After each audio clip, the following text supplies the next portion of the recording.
জ্বালানি সংকটের প্রভাব পড়েছে রাজধানীর পেট্রোল পাম্পগুলোতে। দীর্ঘ লাইনে দাঁড়িয়েও তেল সংগ্রহ করতে পারছেন না গ্রাহকরা। যারা তেল পেয়েছেন তাদের লাইনে অপেক্ষা করতে হয়েছে অন্তত 3 থেকে 4 ঘন্টা।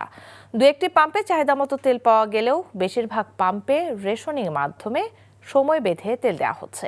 এতে বিপাকে পড়ছেন গ্রাহকরা। তামজিদ সুমনের রিপোর্ট। গ্রাহকদের এই লম্বা লাইনই বলে দেয় জ্বালানি তেলের সংকট কতটা ভয়াবহ আকার ধারণ করেছে।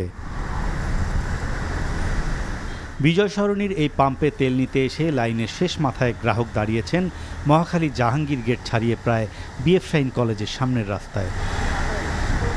তবে সেখানেও রয়েছে অনিশ্চয়তা, কারণ সকাল 7টায় দাঁড়িয়ে বেলা 11টাতেও তেল পাননি অনেক গ্রাহক। তিন ঘন্টার মতো হয়ে গেল, তো ওনারা অ্যানাউন্স করছে যে 11টা পর্যন্ত আমরা তেল দিব, তো অলমোস্ট 11টা তো বাজে।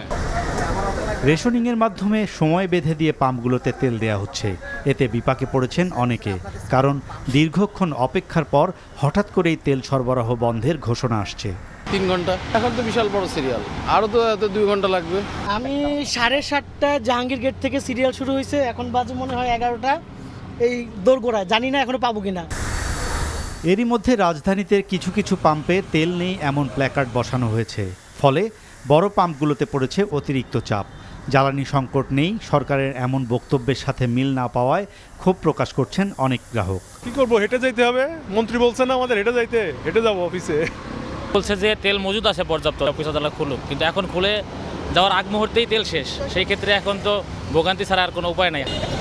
এদিকে দেশের জেলা শহরের পাম্পগুলোতে একই চিত্র।